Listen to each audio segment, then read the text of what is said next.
Hey everybody, this is Barry Mankin here with the Holistic Home Health Podcast. I wanted to talk to you today about indoor air quality with one of the top guys in the country. I'm so excited for today because this is a rare event. We have somebody special here, and basically we're going to do a two-part series with this guy and get his wisdom. I met John through another gentleman here that we had on the podcast, Nathan Copeland from Copeland & Son. He learned a lot from John and said, "Hey, you got to meet this guy." So we met at a conference. I took one of his classes, blew my mind.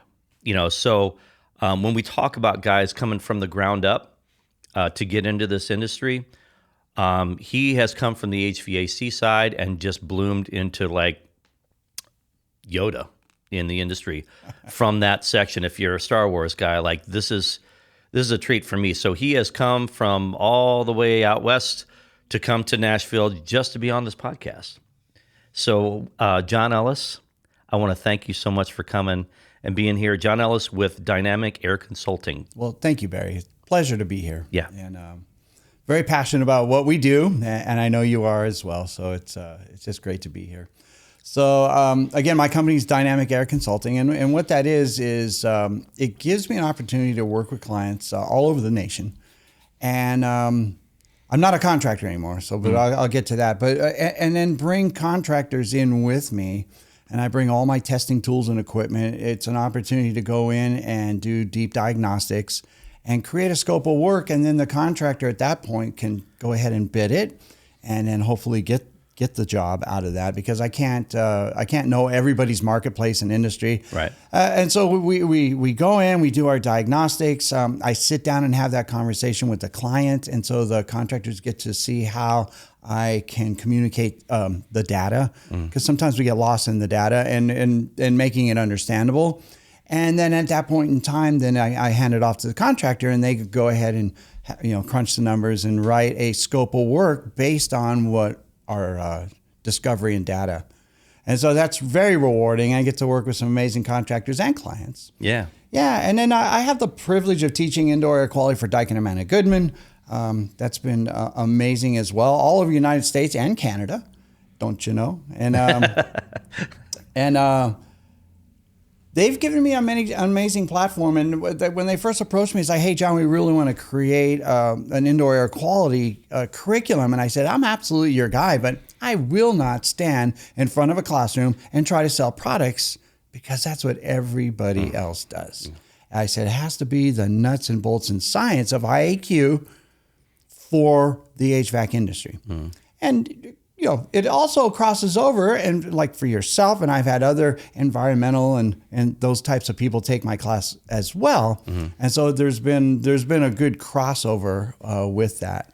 Absolutely. So it's been amazing, been well received, and guys are putting to work the knowledge that they gave from me. And speaking of knowledge, I'm a little older now, and I consider myself to kind of be in legacy mode, and I'm a torchbearer, and I just love handing the torch to the next generation of contractors and technicians coming up that really want to be that guy. They want to be that guy or that company. So that's been very rewarding as well, and I've been seeing the fruits of that in a lot of contractors around the nation. You had some great stories when I took that training, and of course we've had meals together and broken bread together, and you had some great stories on a lot of different people that you've helped. Kind of like when you're on the infomercial and that you get that trainer that's just ripped, and he's like, "Oh, he's the guy that trains all the stars and all the famous people." He's that guy. So like, we're not going to name drop today, but a lot of famous people, so he's the cream of the crop. When they want somebody that's the best, they call this guy. Hollywood, LA, California, all of that area, and then all through the country. So his resume is pretty impressive. One thing that I want to address too is that in your class, you said something, because we just talked about diagnostic and bringing your tools into measure. One thing that you and I honed in on together is when you said that a prescription without diagnosis is malpractice. Yes. And I went, I say that, and that's in our industry. That's something that we value. And knowing that you had that same value, I was like, okay, I got to hang out with this guy. Yeah, I coined that phrase from the medical community, but it holds true to what we do as well. Before we get too far forward, let me finish off my little resume. Absolutely. Yeah, so along with teaching for Daikin, I've had the privilege of being business development with a company called the New Flat Rate, and that is a built-for-you menu pricing. That's right, yeah. For the HVAC, plumbing, electrical, chimney service and repair. And my personal favorite with myself and the founder, Rodney, were able to develop the very first and only menu pricing module for building science and indoor air quality. Yeah. And we beta tested it, got it out. The guys are having good success with it. We've refined it. It's due for another go through, if you will, because new technologies and things are available now. But it really it was a labor of love. Yeah, it took a lot to get that just from concept, because nothing like it existed. And so that's been really fun. And then I'm a product and dust ambassador for a company called Dust Free. And we can talk about that a little bit later. Mm-hmm. Yeah. So that's just that's the elevator version. I wear many hats. Sometimes I'm juggling them, but that's okay. Tell me about how you got here and your heart. What brought you to this space to want to help people the way that you do? Yeah, that's a great question, and I appreciate that question.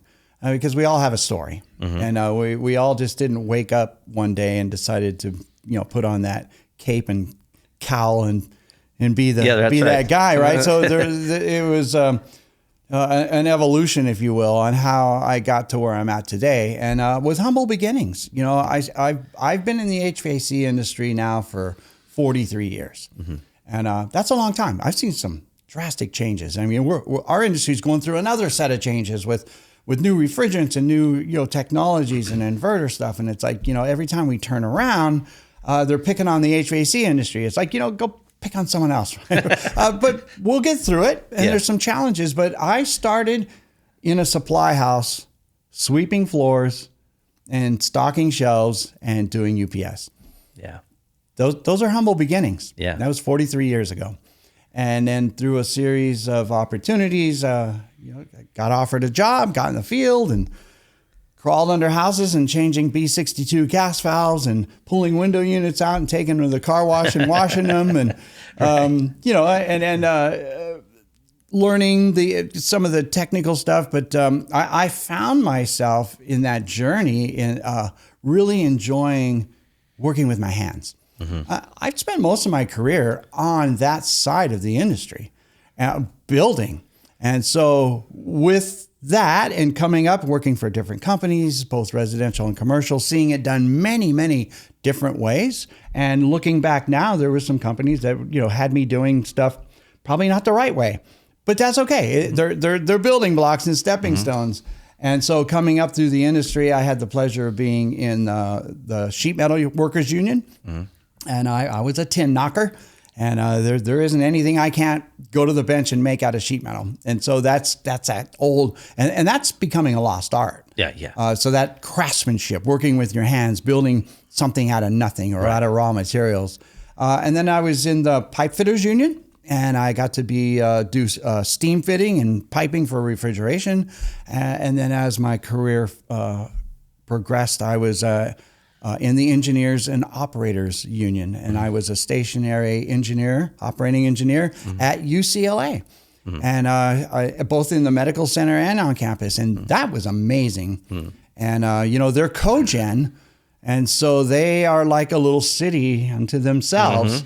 And then with cogen, they have steam, and then with the steam they chill water. They got 1 million gallon water storage underneath the biology building, and then all that. So that was that was eye-opening.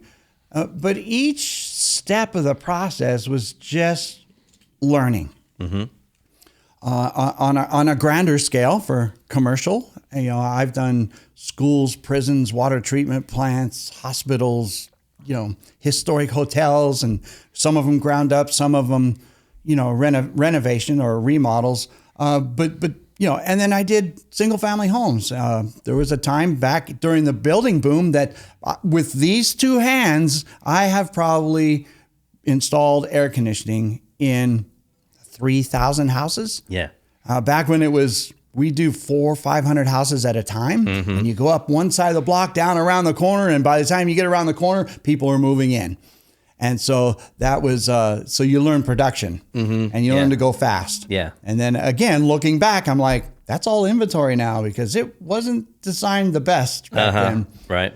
But so each step is just building blocks. It's gaining knowledge, and got me to where I'm at today.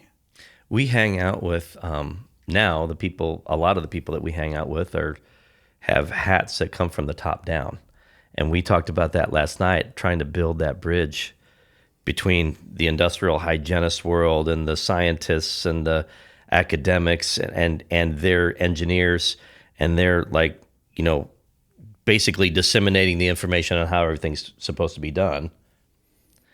And we come up from the ground and have done all the work. And I say that to say you mainly, that you have seen what works practical application wise, what doesn't work. When somebody cites a code and say, hey, something has to be done by a certain standard, you're like, yeah, but I can tell you in the field. So there's like, we're getting really close, it seems like now, to where we're having these conversations where these are overlapping and we're getting a lot more knowledge from our end and they're starting to listen in a sense. No truer words have been spoken. Yeah. And this is nothing new. Yeah. So during my journey in this industry, I became a contractor in California. My company was called SoCal Aerodynamics, SoCal, Southern California. Yeah. And in that, I did a lot of high-end homes, high design. But I also saw some changes in the industry. And of course, rumor has it, what goes in California slowly goes across the nation because they, it's a nanny state. I'm sorry, California. Yeah. But so there's a lot of codes and different things being forced on us. Right. And so I became an air balance technician, and a commercial air balance. And then I was commissioning commercial kitchens. And then I became a commercial system performance. And then I became a HERS rater. And then I became a QII looking at quality installation. So now I'm going behind insulators and looking at it. And then I became core building envelope. But talked about that top down, I'd go into these commercial buildings and the contractor did a fantastic job, followed the blueprints to the letter. Yeah. And it's beautiful. And then I go in to commission it and the numbers aren't working. And so the next phone call has to be to the engineer, to the guy who designed it from top down. And he's in San Francisco and I'm working in Santa Monica. Yeah. And it's like, have you ever been out to the job? Because it wasn't a ground up. No, he did it all. He pencil whipped the job. And then I start talking to him about design criteria and I start to tell him about the numbers that I'm measuring. And, they want to do everything in their power to wash their hands of any liability. Right. Responsibility, accountability. Yeah. And so once he started to tell me where his design criteria was, I was like, well, this is where you missed it. Because this is not what the equipment that you spec'd out had for fan performance and or your outside air, the way you designed it based on the available airflow and static pressure isn't being able to bring in enough without being fan assisted. And then the same thing happens in buildings too. You get a guy who pencil whips a job and don't get me wrong. They hold a lot of, absolutely. I mean, we need that. Yeah. And then it's like, well, you know what? You design and I'm doing my overlays and you've got a duct going right through a steel beam and it's structural. Yeah, that's a problem. That could be a problem. and I was on one and I had to get the iron workers out, right? And I said, my duct needs to go right through there. It cannot go under. And he's like, all right, we'll head it out. I'm like, what? And they got out there and they cut a hole and they took 1/2-inch steel and they made a head out for me. I'm like, dang, not being an iron worker. Right. And so we have obstacles we're faced with, but that's that top down. And then we've got municipalities and different things have different ideas on some of those standards. Right. And that's different here in Tennessee than it is in Texas or California or New York. So being cognizant and aware of what local municipalities are, but we're all facing, and in manufacturing too, it's top down. Right. And it starts with the Department of Energy. Department of Energy says, hey, we want to increase efficiency and here's what we're going to do and here, do it. And then we're like, whoa, do you guys have any idea what the challenges is from a manufacturing standpoint? Then they hand it to us, the end users, and it's like, do you have any idea? Right. Everything has its own set of problems. So it's always top down. Yeah. But it's great to have collaboration. So when we're in the field and we start to see problems or see obstacles, that we can present them and come to a common ground, a meeting of the minds. We don't have to be against each other. Let's dovetail this and make it work. So and you see it from your side of things too. Absolutely. Yeah. I mean, when we're dealing, my main thing, which I know we share, is health at the end of the day, because it's about quality of life in the home, right? Or the building. And in my industry, there's tension there too. I mean, there's tension in the diagnostic side, there's tension in the solutions side. And what drives that, it's either money, right? Or pride, or both. And so, I don't always have to be right. I just have to always be a student and give my best and hopefully balance that tension between those things and say, okay, let's get a consensus with a good network of people to say, okay, if I have a good network that I can trust around when it's not my strong suit, then I can trust their process. And like we had Nathan, I referred to that earlier, Nathan on the other day. He's in our network because he's the top guy in town. He knows his stuff. Mm-hmm. I trust him with that process. Sure. And not everybody can always do all the steps, but at least we get them on the hook for a process and the right network of people to trust. And to me, that's everything. It's once you have that, you get that balance to achieve the goal, which in my end, goal is health. And if I'm trying to get health from all these perspectives, dealing with the building science that we talk about all the time, and it just has to be that HVAC side, I'm going to trust him with that process. Yeah. I've known Frank and his dad for a long, long time. Yeah. Yeah. We go way back. Yeah. And to your point, when I was talking about manufacturing, the Department of Energy, handing some stuff down, oftentimes during my initial consult, I'll go in front of a customer and I have these cards, and you saw them during the class, and they say, health, safety, comfort, and efficiency. Yeah. And I say, hey, can do me a favor, look at these cards, and then there's a definition on the back, and can you lay them down in the order that's most important to you and your family? Mm-hmm. And almost always they'll go down safety, health, comfort, and efficiency. Yeah. Sometimes safety and health will get swapped depending on the client. Right. Yeah. But 99% of the time, efficiency's last. But where's our industry? They browbeat us to death about efficiency. Right. And if your client, that's the least of their priority, and we go in talking efficiency, we lost them. Yeah. So that's one of those top-down things that we have. That's what we have to deal with. Now, is efficiency important? Well, sure. We have to be good stewards of our resources and energy, and I get all that. But that's one of those misconceptions about where manufacturing in our industry is versus where's the consumer. Yeah. Because that's a stark difference, night and day. That tension's always going to be there. The tension's always going to be there. Yeah. Well, why don't we, for the sake of your audience, let's do some foundational stuff. Yeah, absolutely. Yeah. So, the topic of the day is indoor air quality. But my philosophy is it's not just indoor air quality. We are changing environments. So I like to say indoor air quality / environmental. And so the official definition of indoor air quality is the comfort of the occupants as it pertains to the building. But they don't really say the health or or well-being. Right. That's not in the official definition. Right. And so it's just left to us to assume that that's what they're talking about.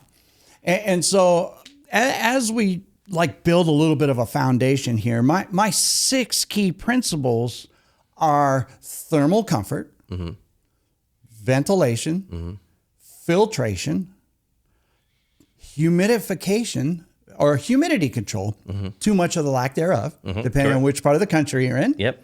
And then building pressures is huge. And then pollutant identification and source control. So those are my 6 key principles. And of course, there's other things. And out of those 6 key principles, there's a subset. And so as we look at a subset, so thermal comfort, on my side of things, we are in the comfort business. We sell comfort. But that means different things to different people. And so fully understanding what that means to each client. When we talk about humidity, people can be comfortable in different ranges of humidity. But we look at humidity when we're looking at the structure and structure integrity, that could be different. And so, and depending on what part of the country, and John, the kind of the rule of thumb is 50% relative humidity.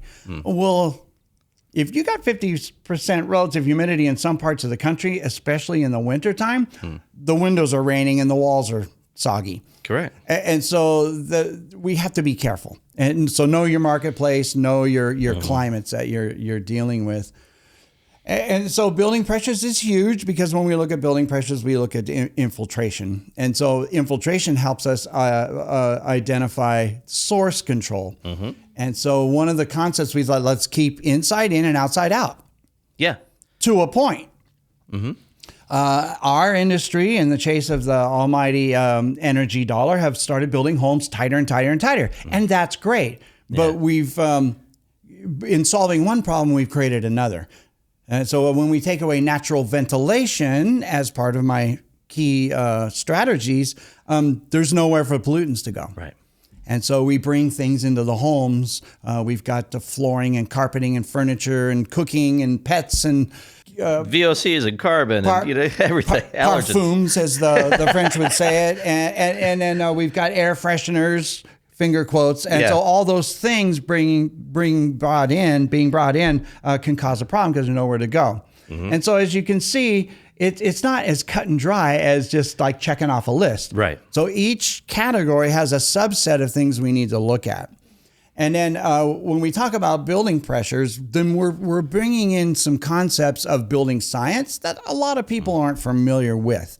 And so in each subset, we have to remember that a whole building or a whole house is a system. Exactly. And every concept in that building has to either work with or against one another. We always talk about treating the house like a person because your body is the same. I mean, you have this temple and you got that temple, right?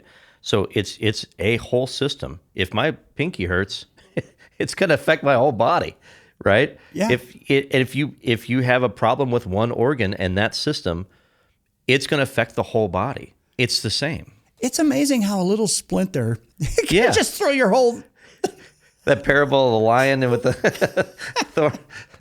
So yeah, exactly. So as we're laying out like some key principles and then a subset of things that for each category, and then we're looking at the home as a system.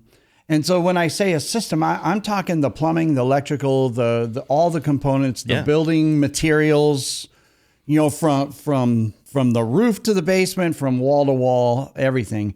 And so in that we have other things that we look at. But the idea is once we break this all down and get subsets of things, each of those subsets, we have an opportunity to look at and put numbers to. Right. Now we come to another subset of how we identify what's going on in those other categories. And I break that down into air safety. What's going on in the air? We have tools at our disposal, and you've got more than I do, that allows us to see the unseen. There's something in the air that I'm having a reaction to. Right. What is it, and where is it coming from? Pollutant identification, source control. Put numbers to it.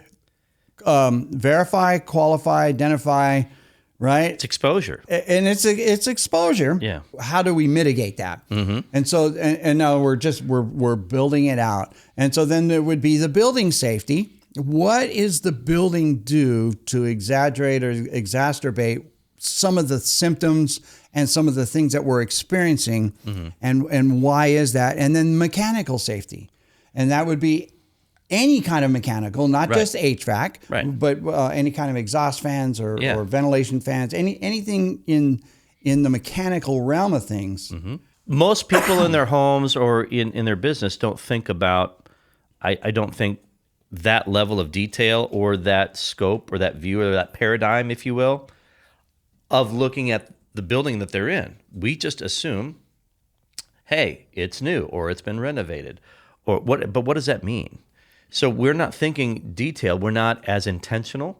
I think our lives are so busy, as Americans especially, that we just run with whatever we go. Until there's a pain point, we don't deal with anything. Because we're reactionary. We are reactionary. Absolutely, not preventative. Being proactive. And, I think it's not a bad thing. It just is. It's just what it is, yeah. It's just what it is. And it's not until we have a pain point or we're having some kind of reaction or we experience some, or a loved one is experiencing something. Right. And then, especially when children are involved. Yeah. Yeah. And so, I worked with a lot of different folks, and so we have to be cognizant of that. We have to have empathy. We have to have compassion and listen. And I will say there's been a time or two where I've had that client, and you know what I mean? Yeah. Yeah. Like, a hypochondriac. Yeah. And sometimes there's nothing you can do. Yeah, right. But you put your best foot forward, and it's like, I'm not identifying anything. Right. But I don't have the right tools for that identification. I don't have that tool. I don't have that tool. I'll leave that alone. I love it. I love it. Yeah. Back to your heart and the health of the people. I mean, our goal is health. I mean, we have a heart for people. And when you got to this point, was there a, outside of your experiences and just like, because we love to nerd out on this stuff, right? We love the science behind it. We love learning what we don't know, which the more you learn, the more you find out what you don't know, right? And I love that process. It just makes you more hungry. At what point did it turn into the heart for people for you to where, hey, this is more like a calling for you to like help people? Where did that start? Yeah, and this may look different for different people, as it should, because if we were all the same, it'd be a pretty boring world. Yeah, right. And to your point, I like to talk about the learning ladder. Yeah. It's like you only know what you know, and you don't know what you don't know. Ignorance is kind of bliss. Yeah. But as soon as you know that you don't know, that requires an action step, because now there's no excuse. I don't know. Yeah. And so now you have to go out and gain knowledge, expertise, and experience. And then, of course, that opens up other doors. It's like, oh, I didn't know this. And once you get into that, well, now I don't know that. And it spreads. So that was the first thing. I really, and we wanted to talk about having good mentors. I had some really good mentors that helped me, because once I made the realization that I didn't know, right? And so I had to go out and gain. And so you seek those folks out.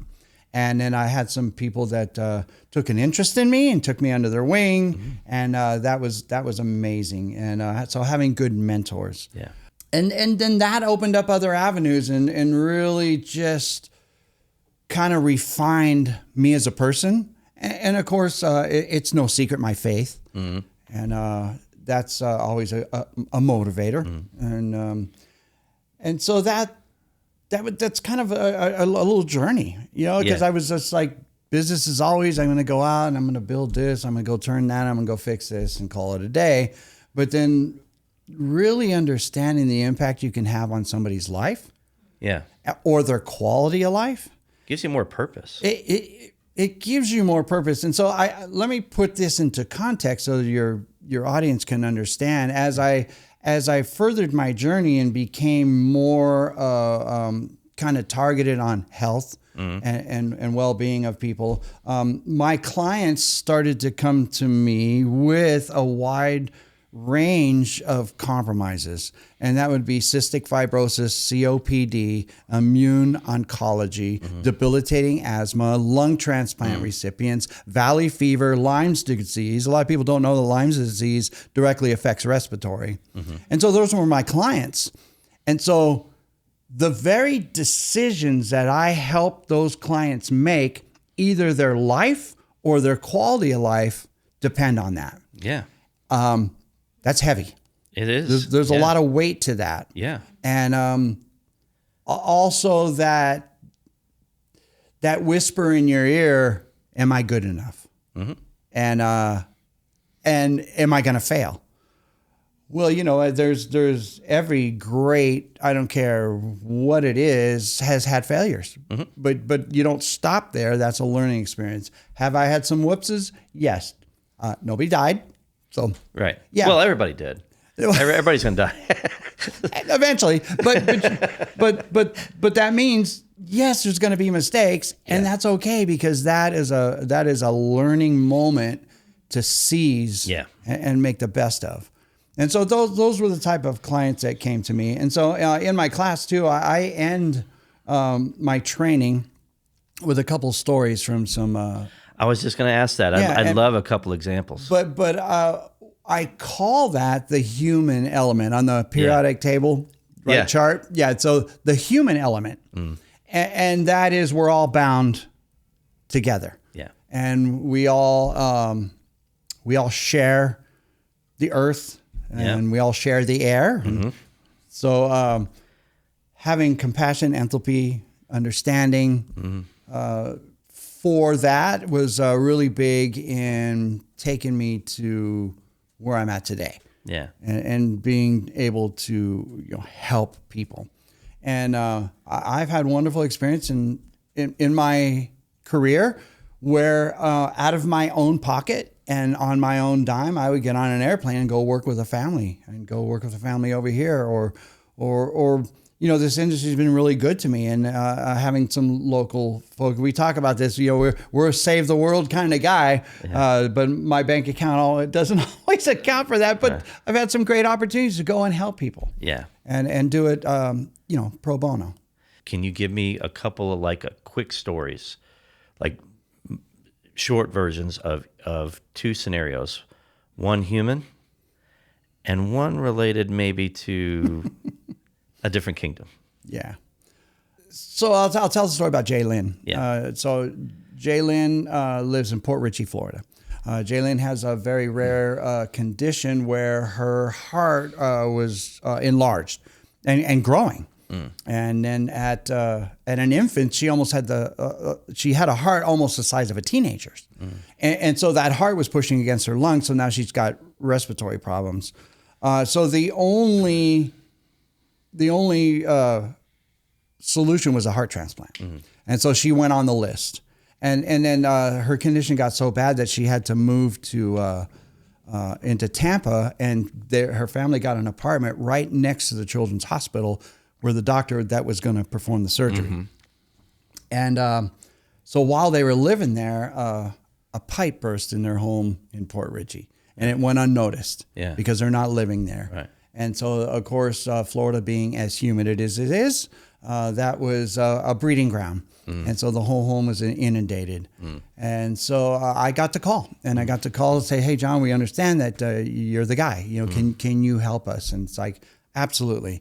And where do you live at this point? I was living in California. So you came from the opposite end of the country. Yeah, well, I got that phone call from the opposite end of the country because I was known as that guy. Yeah. And so as I tell these stories, I often say, you're at a crossroads. You say no and hope they get the help that they can get, or you say yes and you put your best foot forward and go help. And so I said yes. So we went there, and Habitat for Humanity got involved. There was a group called Under My Skin for Life, which is a group of, for lack of a better term, bikers that are fully tattooed, that have changed their life and given it for the better cause. And they came and gutted the house. Completely, just filled dumpsters, gutted that whole house. They made the repairs that they needed to make, and then it was time to put the house back together. So I'm there. I'm working with a local contractor. I designed a new system. We gutted out the HVACs, and we're starting to put it back together. So one thing to do more, because that's who I am, I went to one of the big box stores, whose name I shall not mention. And I won't. But I said, hey, you know what? Can I speak to a manager? Here's what I want to do. I want to buy all the drywall, mud, and screws to put this house back together. Is there anything you can do to help me? Oh, John, we'd have to run that up the corporate ladder, and then they'd have to put it to a vote, and that could take months. I said, I don't have months. And so with my tail between my legs, I left, but not willing to take no for an answer. I went to the other big box store, whose name I will not mention, but I will mention them because they're the hero, Lowe's. That kind of filled the gaps, huh? And I found the manager. I said, here's what I want to do. And I told him the story, just like I was telling you about Jay Lynn. And I said, you may have seen her on the news because she's all over the news. She was, but anyway, he's like, well, what do you want to do? And I said, this is what I want to do. He's like, 50 cents on the dollar. He had made the decision right then and there. Awesome. So I had my company card with me and I paid for it. And then he says, John, can I come and see the house? I'm like, absolutely. So he came and he met the grandma. He didn't get to meet Jalen, but he met the grandmother, and we looked at everything, and he says, let me see what I can do. And he went back, and Lowe's has a group of contractors called Lowe's Pros. And he went back and he put together a team and put that whole house back together. And new roof, even though they didn't need it, new lawn, new fence, new floors, new kitchen, new bathrooms, paint, drywall, everything, you name it, they got it. It was like a miniature extreme makeover home edition. And put that whole house back together. And with the new system that we put in, it's the cleanest, healthiest house in Port Richey. So meanwhile, Jay Lynn's still in Tampa. And I go back home, and I get a frantic call. And then I get a video, and Jalen's mom is hysterical. I can't understand a word she's saying, and she's crying. And of course, I automatically think the worst. And I thought we had lost Jalen. And then the video pans out, and an ambulance pulls up, and the doctors get out of an ambulance with an ice chest, and it's Jalen's heart.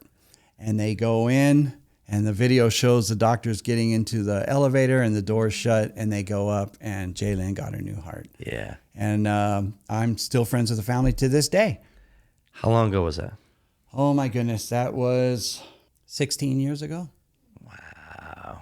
Awesome. And I've watched her grow up. Awesome. That's a great story.